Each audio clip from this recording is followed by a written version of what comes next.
Alright, welcome to a video on preparing yourself for the zombie incursion. And one of the ways the ZED recommends you prepare yourself is by getting a roadmap of your area. Um, During a zombie outbreak, power can be cut from your area, batteries can run dry, you may not have the ability to recharge it. Even if you do, wear and tear and banging your digital instruments around can damage them and cause them not to work. So it's always good to have a hard copy of your area on hand in the form of a roadmap. And what we're looking at here is a roadmap of Long Island. I'm not going to go into the specifics of Long Island uh, in this video, really, because you probably don't live here. And if you do live here, that's great. But like if I talk about Brookhaven National Laboratory, I talk about all the different roads, it's going to mean nothing to a lot of you. So the idea is to get your map and make sure it's a roadmap. This particular roadmap has, the major roads on it. It has some of the, I guess, the lesser roads, quote unquote.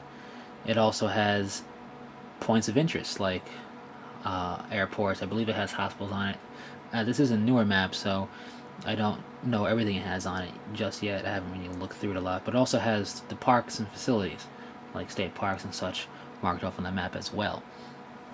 So it also has where north is, which is good to know. Why have a map? Well, it's good to have a map in general, just to help plan a trip. If GPS can't get a signal through the cloud cover or a low battery or whatever, and you can't recharge it, a map never runs out of batteries. If this map got shredded, not completely, but let's say ripped in half or really seriously damaged, I can cut the damaged part off and still have part of the map here, at the very least.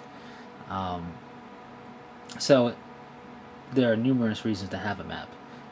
And I would suggest if you have a map of your area, if it's over 5 years old or so, I would suggest getting, this is like a pocket map that folds up, getting something like this for your area at the very least, just to try and keep it up to date. Now, if you have maps, like I have maps for the states along the eastern seaboard, because I live on the eastern seaboard, and those aren't super up to date. Those maps are kind of old, but they're better than nothing, and it's not necessary to keep those up to date as well because monetary costs may not allow you to. But at the very least, the map of where you live in your area. Since I live on Long Island, I have Long Island. If I lived in the mainland with New York, I'd have a map of all of New York. But I would suggest getting a map of that. And this is not marked up, but one thing I would do with the map is mark it up. The map has its own little legend type of area telling you what things stand for. I would suggest adding onto it, like this Long Island sound up here. Not really important to keep that clean. You can make your own mini legend there, saying like red marker means danger or don't go. Highlighted areas are points to keep out or keep in your mind and stuff like that. And start marking out the maps. Not so much where zombies would be. You can do that, of course, in the unfortunate event that you are caught in a zombie outbreak. You can start marking off, okay, this county or this town is overrun or really sick or something like that. But marking off just knowing where bridges or tunnels are, just to mark them off. So when you look at the map, your eye is drawn to it amongst all this squiggly of red and green and blue and all that. This is the eastern end of Long Island. Sometimes the map will break it up like this. That's fine though. Also marking off or drawing attention to certain roads. Like, okay, this is 495, I believe. And this is usually a high traffic road. It's the Long Island Expressway. Then there's also Sunrise Highway. There's Southern State, Northern State, all things like that. And you're gonna know the roads where you live probably better than I would, obviously. So you're gonna know what roads already are high traffic roads. Think of your rush hour during your day and what roads you would avoid during rush hour if you could. And that would be the roads to mark down, because as the infection hits, accidents are going to increase, roads may become gridlocked and shut down, especially as people start to evacuate areas.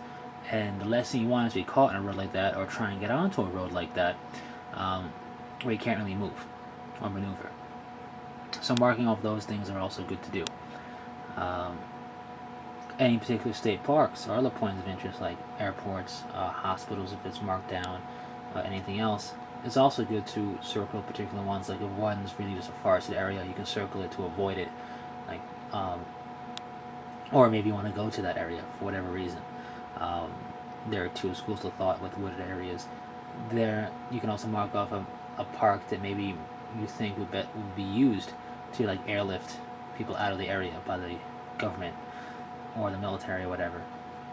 And you can mark those off as, ones you would think would do that. Now,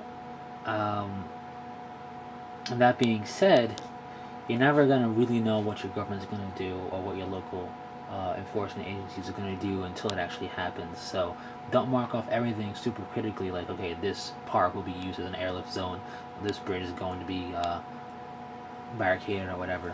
But knowing where they are and making little notes written, like circle an area, maybe write a note next to it like highly likely to be barricaded, maybe used as an airdrop or airlift zone. If you live by the water or on an island, you can mark off certain ports or other areas, like maybe used to for rescue boats or something like that. Now, this is a road map. It doesn't really give you elevation or other real, I don't want to say real facts because it gives you all the roads, but it doesn't give you much in terms of just roads, and it's a very flat look at where you live. But let's say you know your area, obviously because you live there, and you know a certain section of the road is particularly curvy or slippery or high incline or something like that. You can mark it off. Mark off things you know on the map. If you know a particular stretch of the coast is particularly flat and can work very well as a natural port, basically, to bring boats up and close, you can mark that off as well because the map's not going to have it marked. Also, if you know particular areas are particularly dangerous, like sheer rock face cliffs or anything really dangerous by a particular area, you can mark it off as well on the map. Just pretty much mark off the map so when you look at it at a glance, you get a lot of the information about what is there, like the road condition or in general, not up to date. And before the system totally breaks down in a zombie infection, you'll be hearing things on the news,